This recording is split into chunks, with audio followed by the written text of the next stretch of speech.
Good afternoon, everybody. Welcome.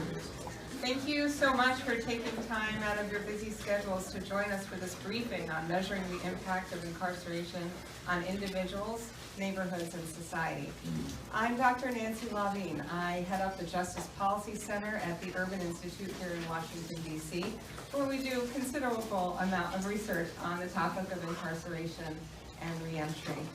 I'm really honored to be chairing this panel today on behalf of the Population Association of America, also known as PAA, and the Association for Public Policy Analysis and Management, known as APAM. PAA is a professional association comprised of over 3,000 population scientists, including demographers, sociologists, and economists. They conduct research on the individual, societal, and environmental implications of human population change. APAM is a nonprofit association dedicated to improving public policy and management by fostering excellence in research, analysis, and education. PAA and APAM members alike are dedicated to conducting scientific research that can be used to inform evidence-based policymaking. They conduct their interdisciplinary, policy-relevant research with direct and indirect support from federal research and statistical agencies, including the National Science Foundation, the National Institutes of Health, the Census Bureau, and the Bureau of Justice Statistics. So today's briefing focuses on a very important and timely topic. I think we've all heard the concept of mass incarceration. Everyone's aware that we're housing millions of people, members of society every day in prisons and jails. But far too often we only talk about the impact of incarceration on individuals and not so much impact on their families left behind and on neighborhoods and communities and societies overall. So we're really fortunate to have two distinguished scholars on today's panel who have studied these issues extensively. They are, to my immediate right, Dr. Jeff Morenoff, and also Dr. Sam of Michigan, and Sam, or Samuel? Sam, please. Sam, please. Okay, I'll call you Sam, please. Is with the University of Chicago. They're very distinguished. I've been aware of and admirer of their work, and they have pretty extensive bios, which I would invite you to look at. They're in your packets. I also wanted to thank Congressman Tim Walberg's office. They helped us to reserve this room today, and Congressman Danny Davis's office has helped distribute the letter to promote the event, and it looks like that surely worked today. Truly standing room only, so very impressive. There is a seat up front here and one over here if you want to make yourself comfortable. There's another chair here. Oh, yes. One over there, maybe easier. So a few housekeeping items before we begin, and bear with me. First of all, I want to assure you that the speakers today are here not to express or advocate for any specific policy, right? They are scholars, they are researchers, they're here to deliver evidence that could inform policy and practice. Any positions they may choose to express are theirs and theirs alone and do not reflect the positions taken by PAA or APAM. You should have slides in your folders from the presentation, and I understand that these will be made available online shortly after this briefing. And we're going to hold questions until the end of both speakers' presentations. We're going to give each speaker about 20 minutes to speak, and I'll make sure we have plenty of time for Q&A. I might ask a few questions of my own. So also I just wanted to mention how many folks are on Twitter. Twitter? Yes? Okay. Please tweet, and when you do, use hashtag #IncarcerationImpacts. So with that, thank you again for attending. I'm now going to turn over the podium to Sam, also known as Sam, please.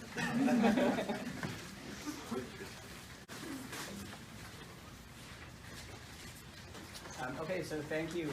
My name's Sam Norris. I'm a professor at the University of Chicago at the Harris School of Public Policy. And I'm very happy to be here to talk about the costs and benefits of incarceration. Now, I should say that this work that I'm going to be talking about today was supported by the National Institutes for Justice and the National Science Foundation. Now, it almost goes without saying, but incarceration affects a lot of people and is a very important public policy decision. So today there's about 2 million people that are incarcerated at the state, local, and federal level. But this wasn't always true. So I'm going to give you a 2-minute history of the last 60 years of criminal justice history. So starting in 1960, violent crime rates in the US were low. They were about 100 per 100,000 people. Then starting in the mid-60s, crime rates increased, and by 1990, they were at about 800 per 100,000 people. Now, partially as a response to this, in many different places, policy started changing. And people that previously wouldn't have been incarcerated now were being sent to jail or prison.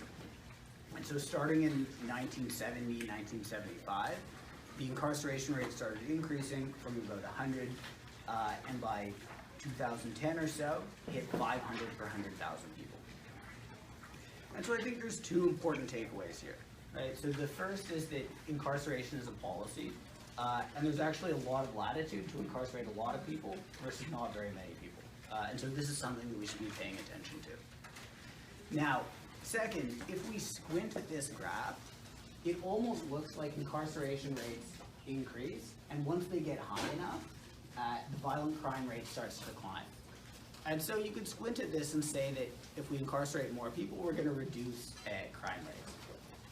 Now, what I'm going to do in this talk is bring a little bit more rigor to trying to understand whether or not that's actually true. So what I'll do is I'll bring new data and new methods to this question. And I'll be talking about the extent to which incarceration reduces crime and the costs and benefits of doing so. Now, before I get into it, I want to talk about what I'm not going to talk about. So we incarcerate people for a whole bunch of reasons, right? So in terms of the benefit, one main benefit of incarceration is that we incapacitate people, which means they're in jail and they're not able to commit more crimes. We also might think that there's behavioral change in that after someone is released, the experience of being in prison is going to make them less likely to commit crimes in the future. Third, we might have a moral reason to incarcerate people, that is increasing justice or enhancing retribution and giving some solace to the victims and their families to incarcerate people. Fourth, there's something called general deterrence, which is the idea that if I'm a potential criminal and I know that if I commit a crime, I'm very likely to get a long sentence, maybe I just won't commit that crime in the first place.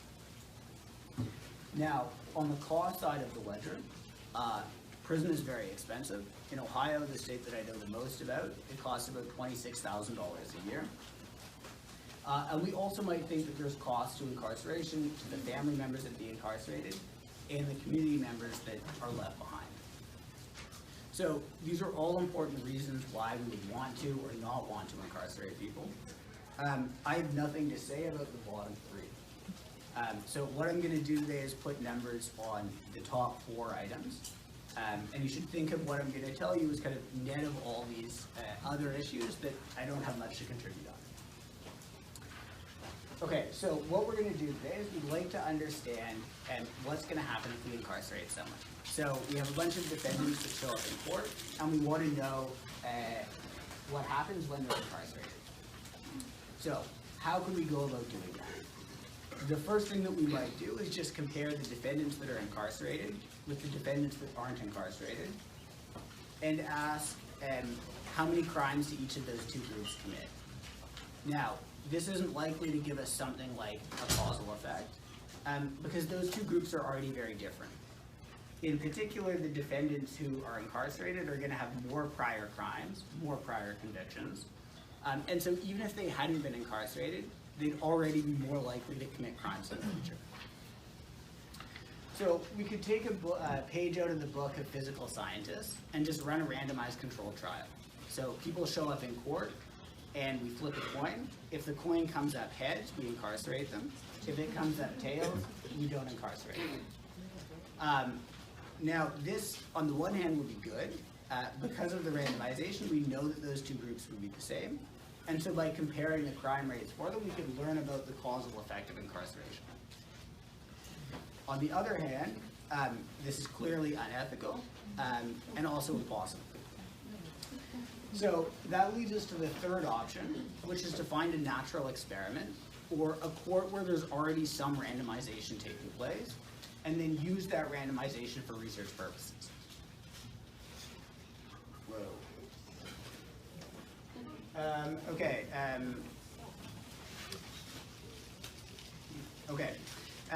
So what we do in this paper is we look at the felony and misdemeanor courts in Ohio. And the very nice thing about courts in Ohio is that cases are assigned to judges randomly. So we know that the defendants who are assigned to each judge on average are going to be the same. Now, it turns out that in Ohio, as well as in the US more broadly, judges have a lot of power. So most criminal cases end in a plea deal that's negotiated between the prosecutors and the defense attorney. But that deal is overseen by the judge. And so if you have a very harsh judge, you can bargain for more time when you're the prosecutor.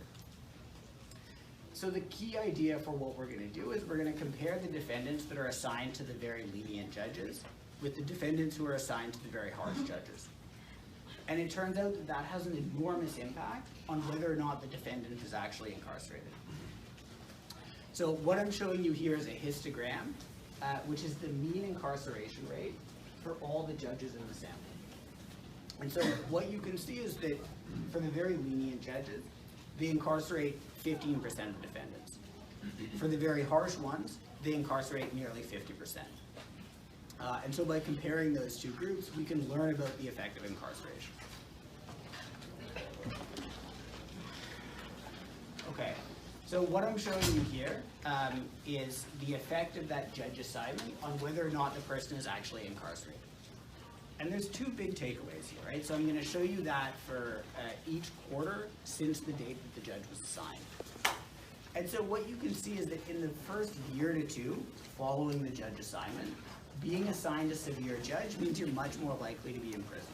So 2 quarters after assignment, the people with the severe judge are 80% more likely to be incarcerated. But then we look 2, 3, 4, 5 years out following judge assignment, and now there's no effect of that initial incarceration on whether the defendant is currently incarcerated. So what this means is that any incapacitation effects we would expect would be clustered on the left-hand side, and any behavioral changes will be on the right-hand side. So with that in hand, what I'm showing you here is the effect in each quarter on the cumulative number of crimes that the defendant has committed from the time that the judge was assigned. And so what you can see is that in that first year to two following judge assignment, the defendants who are incarcerated are much less likely to commit crimes. So that's the very steep downward part of the curve. And there's a simple answer, and it's that they happen to be incarcerated. Now, the other thing that's important to see is that 2, 3, 4, 5 years later, there's no further change in the number of crimes committed as a result of incarceration. So there's no evidence that the behavior of the defendants is changing after they're released from prison. Okay, so what we've done so far is we've figured out the amount of time that someone is going to be incarcerated for when they're sent to prison. And we figured out how many crimes that is going to avert. So we want to put that together. And so what we're going to do is conduct a cost-benefit analysis.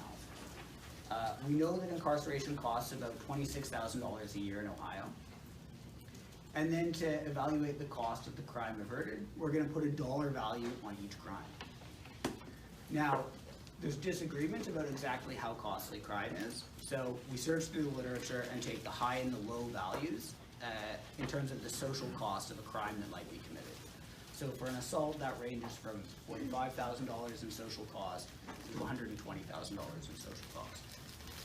And then we can think about the high and the low potential valuations in terms of a cost benefit. Now, this graph is almost a mirror of the one that I showed you of the effect on crimes committed, where the blue area here is representing the change in net cost as a function of that initial incarceration.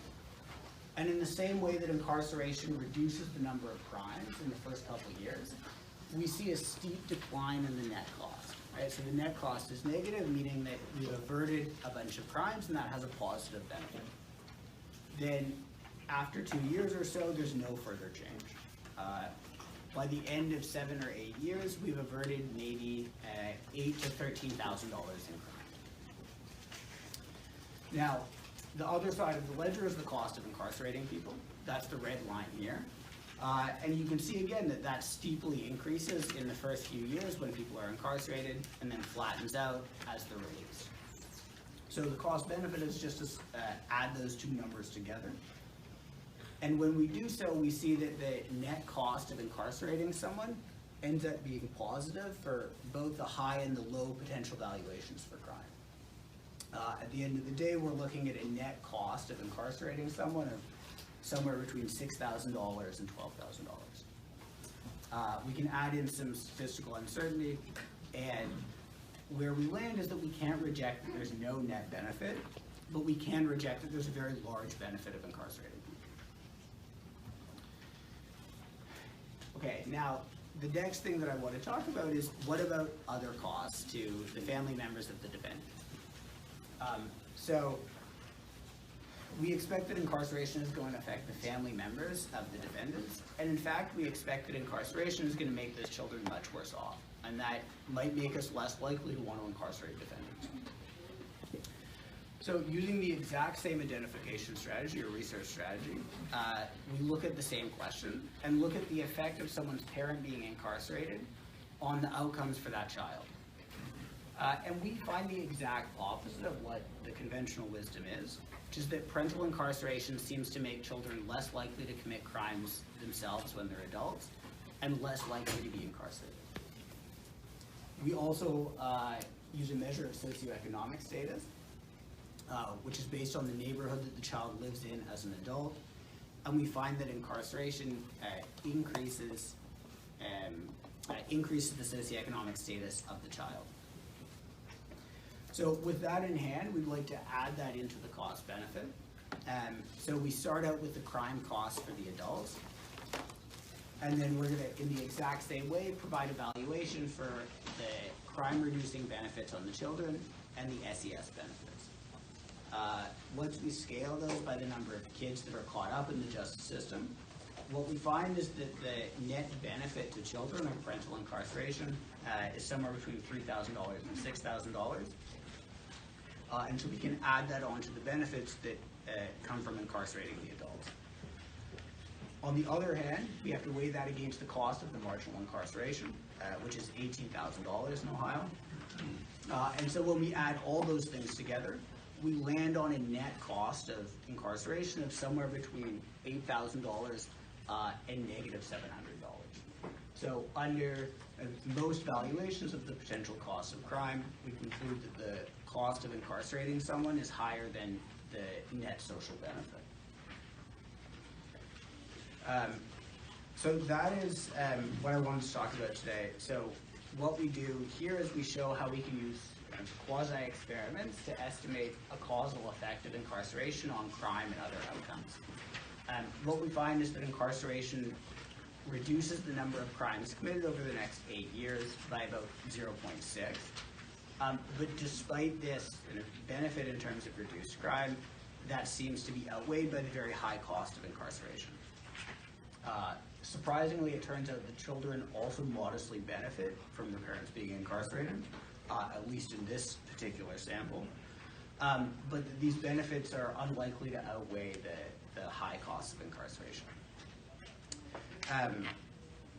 The last thing that I wanted to say, but won't go into, and this is in your slide packets, is that I've collected some other recent work, which is about incarceration, about criminal justice policies that seem to work, and so that is something that might be useful to look at.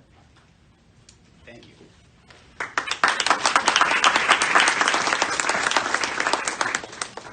Thank you, Sam. Jeff? Thank you, Nancy, and thank everybody for coming. And I'm sure a lot of you stayed up late to see the end of the baseball game last night, so there might be some bleary eyes here, but it was worth it. And I also wanted to just acknowledge Nancy and what an influential scholar she's been for my work on reentry. She's quite a big name in her own right, so I didn't want that to go past without saying. So this is work that I'm going to be presenting on a recent book that I published. My two colleagues I want to acknowledge are David Harding at University of California, Berkeley, and Jessica Wise at Portland State. Thank you, Nancy. And here's a picture of the book that Nancy was just holding up. And I want to start, and I'm going to talk a little bit quickly because there's a lot to cover, and I'm trying to give you some of the highlights from this book.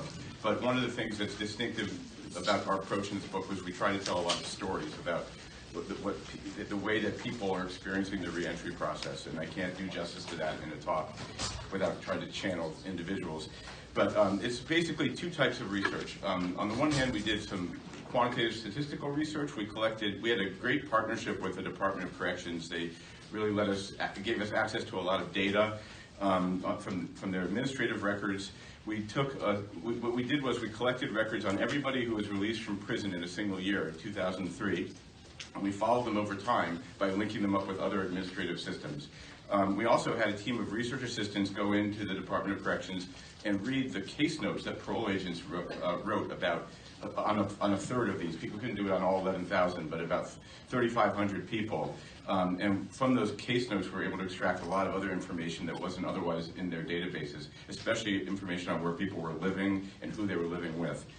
And then we did qualitative interviews with a small sample. It started out as 24, it ended up as 22, 2/3 men, 1/3 women. We followed them over a long period of time, 3 to 4 years, in some cases longer, but 3 to 4 years on everybody. So today I'm going to talk a little bit about, first of all, I'm going to kind of pick up where Sam left off, talk about what happens after people are released from prison, the process of returning home. I'm going to I should have put the word home in quotation marks because I want to problematize that word. Maybe in a lot of cases there isn't a home to return to. And then I'm going to transition to talk about this tremendous amount of instability that people face, both in terms of where they're living, their residence, and their economic situation. And then say a little bit about how people do or do not find work after prison and the challenges of maintaining that work, and then conclude with some thoughts about policy too. High-level thoughts. So returning home. Here's a quote from one of our study subjects, Randall, a 32-year-old African-American. In prison, I can't disappoint anyone. Out there, I can. And sadly, that's true. There's a lot of stress. I mean, it's a tremendously stressful process. And this series of graphs illustrates how rampant the possibilities to, quote, recidivate are. And there's multiple pathways or multiple ways of capturing that process. On the upper left, you see cumulative rates of arrest of people who were released in 2003, and by 7 or 8 years out, it's almost 3/4 of the sample had experienced at least one arrest. That's how to read that number. Felony conviction, it's about half after 7 or 8 years. And then a lot of people also abscond from parole, which is a violation. And then you see other things on the bottom, the fraction of people who return to prison. And one thing I want to point out, because I'll come back to it in a second, is in the bottom left you see the fraction of people who return to prison for any reason after they were released in 2003. And then the bottom right are the people who were returning not for a new felony conviction, but for a technical violation of their parole. And that's what we call the revolving door, because it's the primary way through which people who were imprisoned make it back into prison. I'm going to have more to say about that in just a second. Oh, here it is. I forgot that it was next. So at the end of the slides, there's a list of articles, and this is one of them. And one of the things that we found using a design that was very similar to the one that Sam just described, with data on all people who were convicted of felonies in Michigan, is that if you net out the effects of incapacitation, if you set it, I mean, we find, as Sam did, that for the time that people are in prison, they're incapacitated, they're not committing crimes. I mean, it's still possible, but not very, very rare. But if you net that out, there's really no significant increase or decrease in the difference in the likelihood that somebody's going to be returned to prison. In fact, there's actually a slight likelihood that people who were in prison are going to be going back to prison, more likely than if they hadn't been imprisoned originally. And that's due to the prevalence of, you have to not only comply with the law, but all the regulations of your parole. And to give you a little bit more sense of what those are, here's some of the most common reasons for parole violations. They can include relatively minor things like failure to report to parole officers, fail to attend or complete the programming. Now, in fairness, it's not always the case that just doing one of these things alone is going to land you back in prison. Oftentimes there's some discretion that parole officers have about when they return people, and oftentimes it takes like 2 or 3 of these violations. But there's still a lot of surveillance and potential for failure to comply with that surveillance, and it's going to come into play when I talk about residential and economic instability in a second. Okay, so I mentioned that the word home was somewhat problematic, and one of the myths that we have, and that we had going into this research, is that that the high rates of recidivism are because people are getting back into the situations that they were in before they were in prison, and literally the same situations, that they're returning home to the same family, same friends, same neighborhoods that they were living in before. And by collecting all this information on addresses, we actually realized this was not so true. It is true that they're ending up in neighborhoods that are pretty risky places to try to recover and rehabilitate, but they're not actually returning to the same neighborhoods. So this graph, the very top, shows you the blue bar are people, or the location of the first place that somebody moved after prison, and then the red bar is like any address that they had within the first 2 years after prison. And they tell the same story, that up at the top, like less than a third, the blue bar, of the people coming out of prison are going back to within a half mile of where they lived before. If you look over the first 2 years, it's still less than half are returning to within a half mile. And if you look at the bottom set of bars, a lot of people are moving more than 5 miles away from where they were before. So there really is a deliberate attempt being made on the part of people who are returning to try to distance themselves from home. Unfortunately, that doesn't always translate into a more supportive environment, as I will say more about in a second. Let me just go back to this over here. And the reasons why are, intentionally trying to avoid the old neighborhood, but also because sometimes families move away. And they experience high rates of having a loved one incarcerated can be very disruptive for the family, and so where they were living before the loved one went to prison may not be where they're living afterwards. And then also institutionalized housing is another big reason why people don't always go back. And here's a quote from one of our subjects, Lenora, who said, "I messed up before going to wet places and wet faces." This became kind of a mantra for us, this phrase, in thinking about neighborhoods. Wet places and wet faces. As soon as you go around there and they drink and somebody's smoking crack and they're using heroin and they ask you for some money, then if they don't know where I'm staying, that's how it's going to be. I'm not going to let nobody know where I live but my kids and my family. So what you see here is both a deliberate strategy of trying to avoid those same temptations that were there before, but also like a disengagement from the neighborhood, an isolation of sorts that can have negative repercussions in the long run if you think about reintegration as really trying to reintegrate back into society. To kind of stay clean, some people are having to withdraw and cut off ties. Okay, so the next topic is residential and economic instability. The first fact up in bold there is that really jumped out to us is that the average parolee in Michigan, based on the data that we collected, moves more than 2.5 times per year. So that's a tremendous amount of mobility for any population. And those moves cover an average of 25.5 miles between residences per year. So they're jumping around a lot. A lot of it is going back and forth from institutionalized to private housing. And about a quarter of those moves are being triggered by what we call intermediate sanctions. And that is a sanction that's, it could be a so-called custodial sanction. It means you're leaving home, but you're not going back to a state prison. You're going to a local jail or a detention center, a correctional center, or a treatment program. But these sanctions, although they're intermediate in the sense that they try to divert people away from going back to prison, they still cause a tremendous amount of disruption and generate a lot of residential instability. Accompanying that residential instability, goes hand in hand, is a lot of economic instability. And what you see up here is we came up with our own kind of subjective typology of the way that we characterize these 22 men and women as we follow them through time. What kind of a situation were they in at any given point in time? And the lowest rung on this ladder is what we call a state of desperation, where they didn't have any security whatsoever, no secure housing, scraping for food and at risk of going back to prison at any moment. A step up from that would be survival. You're able to get by, maybe you have some source of income, but you don't have secure sources of housing and food still, and you don't know where you're going to be living or eating the next night.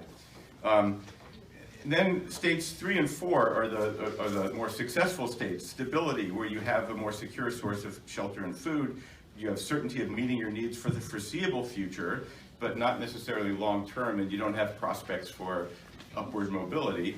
And then finally, number 4, independence, where you do have like you're on a career path, and you have some long-term prospects. Very few people reach that last stage of independence. And then the 5th one is when you're back in custody. So it's kind of orthogonal to all this. You're back in prison. You're not out in the community suffering this problem. And this is a chart that just visually, there's a lot here, but tries to show you how much bouncing around to different categories there is when we track these 22 men and women over time. And I think this is showing you the first 3 years of tracking. The red indicates that they're back in prison. The dark blue is the people who achieve that state of independence. And you see how few dark blue bars there are. Very few people were able to really gain a stable foothold in the economy. And there's a lot of slippage. Some people make it to a state of stability and then they bounce back. So it's just, I don't want to go through this in detail, I'm just putting it up there to show you that it's a tenuous grasp on stability, usually. While it's up there, I just want to say that the key thing that distinguishes the people who are able to get more stable than not is support from family. And I'm going to come back and say more about that. Another thing that we talk about in the book that I don't have time to go into detail about today, but I wanted to just make sure to mention, is the legal financial obligations, the fines and fees that people have to pay, that often account to up to like 30 to 60% of the income, if you're lucky enough to have income coming out of prison. And there's a lot of people doing in-depth work on, other scholars doing in-depth work on this right now. It's become a much bigger issue than it was when we first started this research. People are understanding it more. Most of the study participants that we studied were either not paying these fines and fees or having their family, or relying on their family members to do so. It just was too much of an obligation. And of course, the debt can contribute to future adverse consequences down the road, erosion of credit scores, making it harder and harder to find a foothold in society. This is what I was alluding to a second ago about the role of families. And I also wanted to acknowledge there's also a lot of other interesting research that's come out in the last few years about the role of families. And I would say one of the key points of consensus that's emerging is that families are particularly important for providing material or so-called instrumental support. That is putting food on the table, a roof above your head, getting transportation, and in some cases also helping find jobs for people through contacts. And that families are bearing the burden of these costs of reintegration. And unfortunately, that's falling disproportionately on families with the fewest resources to be able to provide. So it's really a burden. There's also a negative side that comes out in stress and conflict, and born out of those same circumstances that people with loved ones incarcerated don't have the resources necessarily to house them and help them when they come back. And this is also a theme in the current research that I want to say first about emotional support. I left that out. Emotional support is also important, and especially it's important when people face what we call spoiled identities. Like, that is the way that they think of themselves, what their identity is, was kind of erased by their felony, by their incarceration. They don't want that to define the rest of their lives. Re-engaging with family and becoming a supportive son or father or cousin can really help you rebuild a pro-social identity and give you a sense of purpose. On the other hand, as we all probably know, families have conflict and stress, and sometimes, and a lot of the people that we studied coming out of prison had people in ill health that had to give care back to other people in the family. And this created a lot of stress. And there were some situations where there was also coercion to get back into a life of drugs or crime. And this is especially true for women coming out of prison whose husbands were criminally active, or partners. Here's a quote from one of these women. My husband, it's kind of like we hold each other up or we pull each other down together. So there's two sides of the same coin, but families are critically important locus for what happens after prison. And this is the last thing about families. These are people's living arrangements when they leave prison. So the green box at the top shows you the most common private residences that people have. So about a third of people are going to move in with their parents. You also have people moving in with a spouse or partner, or with a close friend or another family member. In the middle there, it says alone, and there's no box around that.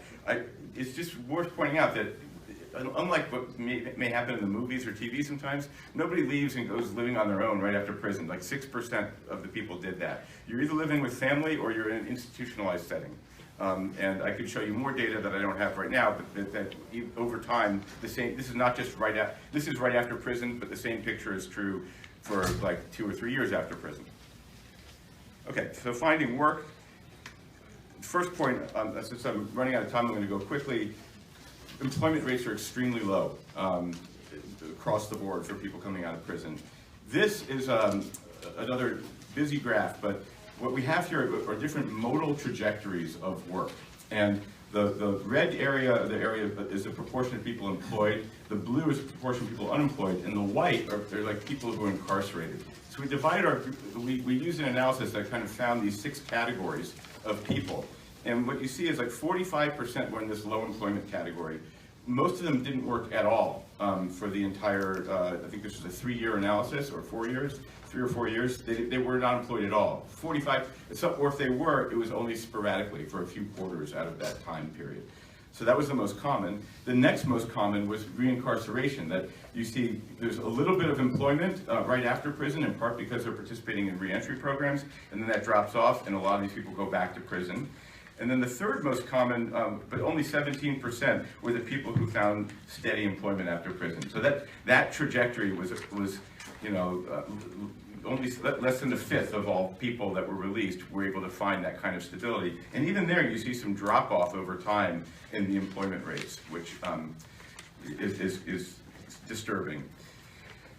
I'm going to skip over the types of jobs, and I think I'm going to cut to let me just have this quote, and then I'll come to the next point. So Randall says, they don't want me working at no car wash. I can't work at no bar. I think that's against parole guidelines. You can't get paid under the table, basically. They want to see a check stub for verification of a job. There's got to be a check stub. So the point is that the conditions of supervision, they can help keep people on track, but when the surveillance piece is overemphasized, and when parole agents have the ability to also, first of all, to demand to see a check stub, but to check in with employers and remind the employers that the person working for them was incarcerated, that can really doom these people to failure. And so, kind of the overactive nature of parole surveillance can be a problem. Okay, so. But in conclusion, I want to start off by just asking the question, so what do we mean by reintegration? And we often talk of, a word that gets used a lot is reentry, and the point that I'm trying to make here is that reintegration is not simply like avoiding recidivism, and reentry is about a lot more than recidivism. It's about integrating back into society and gaining a stable foothold in the economy, and rebuilding your social networks. And we write about, in the book, there being like these 4 different key social contexts that determine the success or failure of the reintegration process. The neighborhoods that you move into, which are important not just for the temptations of drugs and crime, but also proximity to jobs is a big factor. So where you live matters. The family that you have around you, I pointed out how important it was for the material resources that they provide, and also how there can be how it imposes very large burdens on families to do so. The labor market, which I didn't have a chance to say too much about, but work is very hard to find, and when jobs are available, they're typically in the secondary labor market, and there's irregular hours, unstable jobs, and they can be very hard to maintain work. And then the criminal justice system, and primarily the context of community supervision. And how the idea of these intermediate sanctions, although they do keep people out of prison, can also be very disruptive and cause a lot of residential mobility and economic instability. On the flip side, we also saw that, ironically, and this is not an endorsement of prison as a policy or incarceration as a policy, but that there is a lot of potential for positive change. That people, when we talked to them in this study, when they were first coming out of prison, were tremendously optimistic about their chances for success and avoiding all the failures. And there's a lot of evidence of cognitive transformation that's gone on, that when people have been sitting around thinking about what they've done and also drying out often. Unfortunately, that gets totally overshadowed by all the obstacles that they face. But it's important, I think, just to point out that there is a possibility for positive transformation here that I think as a society we should be focusing on. And that leads me to policy, and I don't have time to go into these in great detail, but one piece of it, which under the heading of justice reinvestment, is kind of a lot of what Sam was talking about reducing incarceration rates, saving the money that you would get, and putting it back into social services. That's the notion of justice reinvestment. A second one is a point that I've hit on already about making parole more supportive rather than punitive, moving away from like the law enforcement model of parole more towards a social work model of parole. We are helping people get the resources that they need. More time in prison to prepare for a release is critical. Like there's a lot of, one of the most common complaints that I hear from people in prison, I teach classes in prison, is just that they're not getting enough programming early on in their sentences. They're sitting around for a long time, and that it would really help them in their efforts to rehabilitate themselves to get that earlier on and more often. And then policies that would help people rebuild their identities, and I'm happy to talk through some of these in the Q&A, and support families do the work of reintegration. Last thing I want to say in closing, I can come back to these policy issues, but this is an article on the Hill where we fleshed out some of these ideas a little bit more. Is I wanted to just talk about give a nod to a colleague of mine who's doing a project that I'm involved in about how difficult it is to do this research, especially with state administrative records, because the nature of criminal justice data in this country is that they're very siloed. Even within states, across different agencies, and definitely across states. It's really hard to put this together and do the kind of work that Sam was talking about and the kind of statistics that I was showing you today. And this point has been made by a few reports at the National Academy of Sciences, which are those icons up there. And my colleague Mike Mueller-Smith at Michigan and my other colleague Keith Finlay at the U.S. Census have recently started this project called the Criminal Justice Administrative Record Systems, funded in part through the National Science Foundation, to help overcome this problem. And it's a really heroic effort to try to take as much state administrative data as they can get their hands on through data use agreements with individual states and through getting what's available publicly on the web, and using the best techniques for linking data to put the records together and making them available to researchers. So happy to talk more about that. I just want to acknowledge my federal funding too. Thank you very much.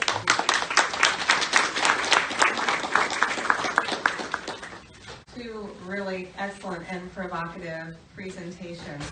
I know you're all dying to ask questions, but I think it's my prerogative to ask the first two, so I'm just going to go ahead and do it. Bear with me. So Sam, very rigorous analysis. The overall finding is that incarceration is not cost beneficial, yes. I would argue that it's even less cost beneficial than you said for two reasons. One is, I don't think your models included the cost of the crimes that happen behind bars, correct? They would if they ended up in the courts. Yeah, I can assure you they don't. Yes. Yeah, so I just think it's important to know, like, incarceration doesn't necessarily mean that crime goes away. There's a lot of horrible things that happen behind bars. There are victimizations that occur that often don't come to the light of day, aren't counted, but still have costs. They have cost to the system, cost to the individual, and cost to society.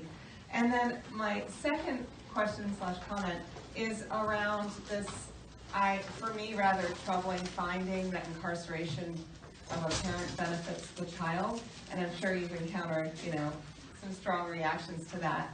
My reactions have to do with what I know about the literature about impact on behavior, educational impact, psychological impacts.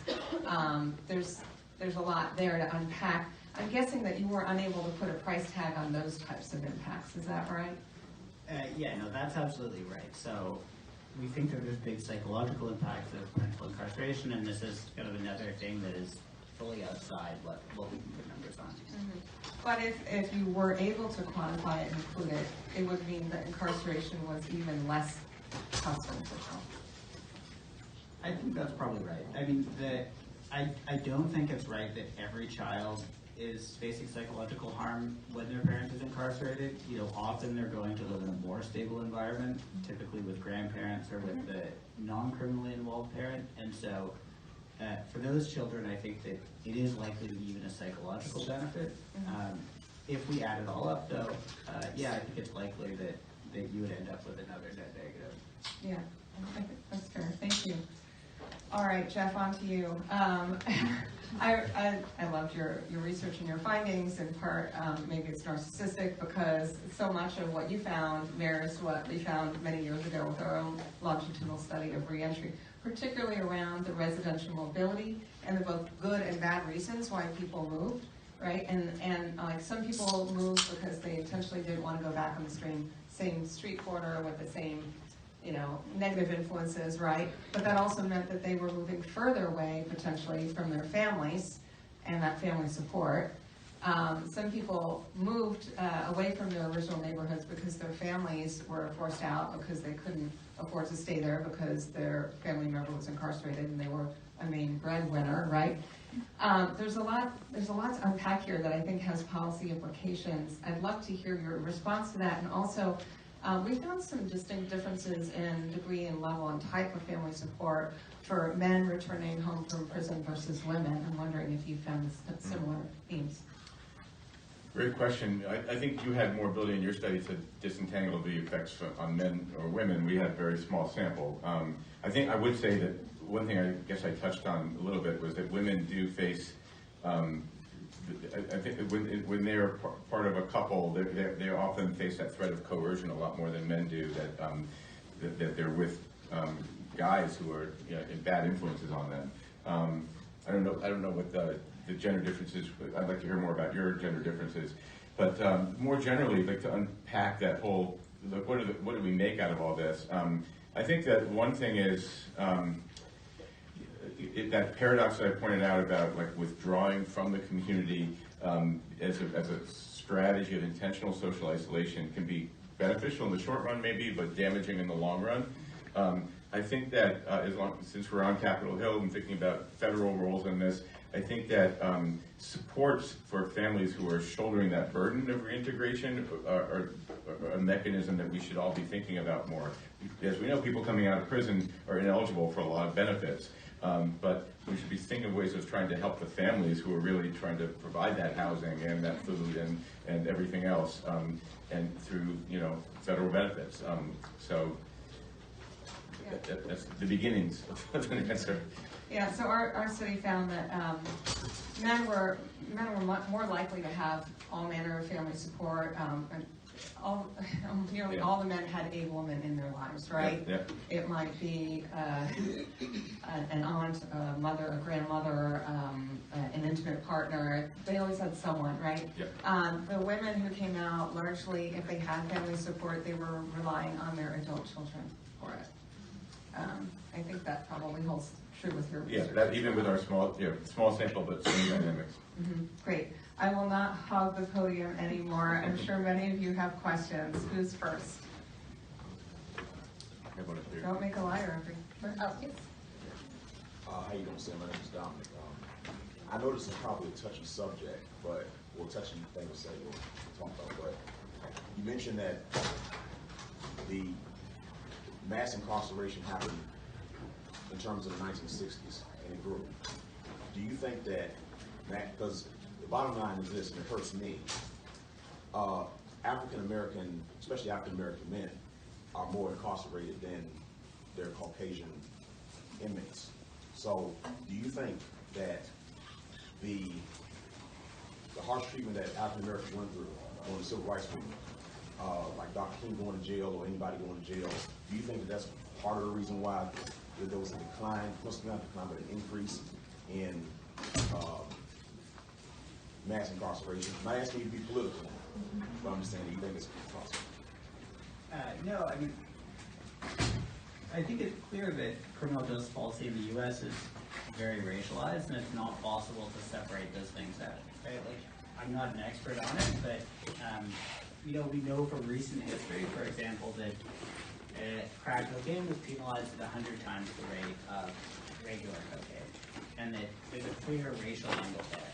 And so I think it would be silly to say that there was no racial angle at anything that happened before that. Put another way, the criminal justice system is an extension of our history of slavery and lynching and Jim Crow. That's my take. Others?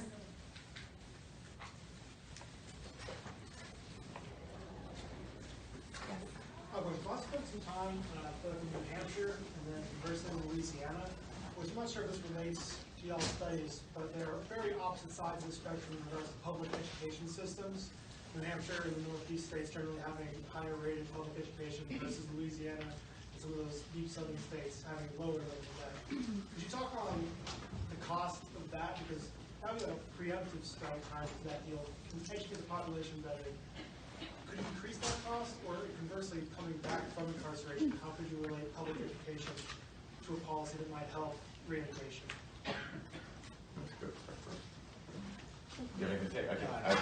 So I would say, so I can't speak to these differences across different states, based on the quality of the school systems there. But I think that education is a very key component here in thinking about, first of all, who ends up in prison, but then also what their chances are after getting out. And one of the policy levers that we really write about and endorse is like trying to get more access to higher education, especially for people in prison, which I think is really critical. And it's critical, so there's several reasons that it's important. And one of them, as a professor and other people here on the panel who are professors, we like to think it's all about all the wisdom that we impart to people. It's not all about that. I mean, there's also the more symbolic aspect of having put yourself, having made the sacrifice and had the determination to go and get a degree, and what that signals to employers, for example, about your, what kind of potential employee you would be. And I have some colleagues who write about this idea of signaling theory in economics, about like how education is one means that people have to send the signal that they would be a strong employee. But people coming out of prison are kind of denied that opportunity a lot. And one of the interesting, what's somewhat disappointing as a finding is that job training programs, when you look at randomized control trials, don't have a lot of impact on chances of finding work and having a high income after prison. On the other hand, a lot of people who go through job training programs get placed in work, and they have very high placement rates, and they look successful. It's just when you look at them through the lens of a randomized control trial, they appear to be unsuccessful. So to make sense out of those two findings, it could be the idea that what's happening is that people who would be more likely to find work to begin with are going into those job training programs, and they're providing people the opportunity to send that signal, and they are getting hired because they set aside some income that they could have had more immediately, maybe because they put themselves through this training program, and this was their credential coming out that sent a signal to employers that I really am committed to changing myself and to being a good employee. So I think that having more opportunities to send signals like that to employers is a really important thing. Yeah, and let me follow up on that. There's also just this question of timing that kind of disappointingly, doing job training for people that are just getting out of prison doesn't really work. But we do know that investing in education earlier on tends to have higher returns. And so my colleague Jim Heckman at UChicago has done a lot of work on programs in the 60s and 70s that provided very intense structured support for low-income families. So this is the Perry preschool program, most famously. And what we see is that the kids that got those supports ended up committing fewer crimes in the future. And so I think that kind of pushing back when we're doing the educational investments can increase the benefits. And I would just add another angle to it, which is that one hypothesis is that some of these job training programs aren't working because they're only looking at one piece in the puzzle, right? Everyone's like, oh, we just have to get them a job and it'll be okay, not recognizing that they might have long and serious histories with substance use disorders and other issues that make it very hard to find and keep a job. So, you know, in some of the literature that we've looked at, my conclusion is that you really need to take both a holistic approach to supporting people in reentry, but also a tailored one that responds to their unique needs and also assets. I'm going to take one more question and then we're going to have to close. Thank you. I'm just wondering what you think those who are mentally ill who get incarcerated, should they be incarcerated or put in a hospital? I ask this because 46% of those in the federal prison system are mentally ill, and do you think it'd be more beneficial for them to go to a hospital versus being incarcerated? So I haven't done any specific research on this, but I can just tell you that, I mean, I'm aware this is a big issue.